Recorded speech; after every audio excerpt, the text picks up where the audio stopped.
A crucifixion display at a Catholic church in Brooklyn, New York was vandalized last week, and now police are investigating it as a possible hate crime. The pastor at St. Athanasius discovered the vandalism last weekend. The crucifix display has been set up since 2010 in memory of his mother.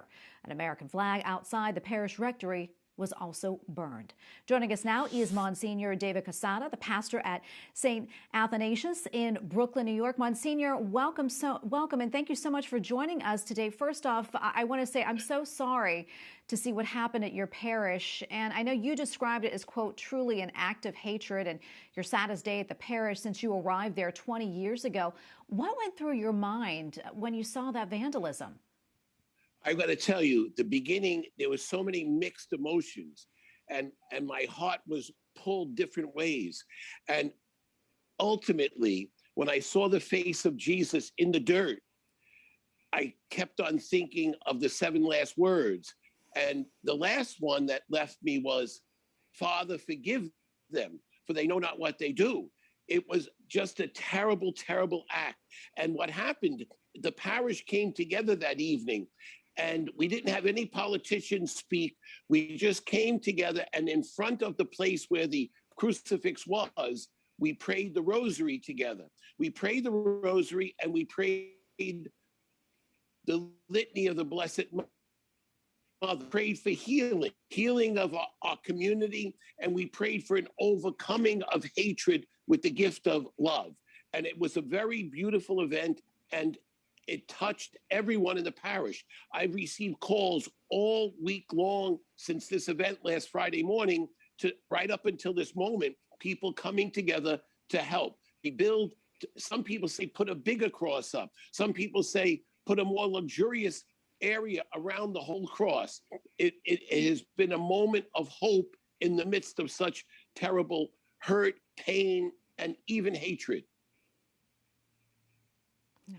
I understand there was also another incident of vandalism at the diocese office involving a statue of the Blessed Virgin. What more can you tell us about that? And did the police have any leads on these crimes? Well, first of all, there's been acts of vandalism, not just in the Catholic Church, in the local synagogues, the mosques. There's been all sorts of acts of vandalism.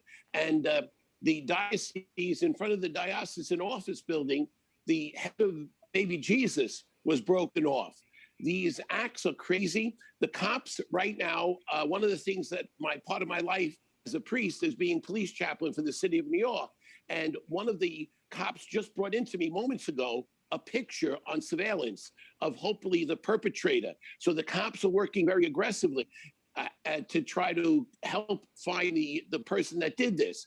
And, you know, one of the biggest issues here in the city of New York is mental illness. And there are many people on the subways, many people throughout the streets that are really in need of mental health. And the whole need to outreach to those people, because I am sure that this person is really suffering from mental illness. No person in their right mind would ever want to do something so hurtful to a community. Absolutely. Now, you mentioned vandalism happening in your backyard all over, and unfortunately, it seems to be happening at parishes all across the country as well. What do you think is fueling it, and what would be your message to those who are committing these crimes? Well, I mean, first of all, there seems to be a whole sense of disruption within the country, and there's a need for people to really think about their faith and coming back to their faith, the practice of faith. I can't tell you how many people came to church this Sunday, much more. I mean, the pandemic has caused people to stay home. This Sunday, the outpouring of people at church was miraculous. The church was almost back to what it was before the pandemic. And I think an act like this has brought people back together, the need for faith, the need to return to the practice of the faith, the need to go to communion. Simply that, and to be close to Jesus, because that's what we need today. The world is torn apart by all sorts of issues. You hear it, you see it in every bit of the news. And the need to return to the basic practice of faith. I think that's critical. Oh, Monsignor, you're so right. And thank you so much for your time today. And we're praying for all of you in New York. Thank you again. God bless you, and thank you for the great work of EWTN. I'm a big fan of EWTN. Thank you.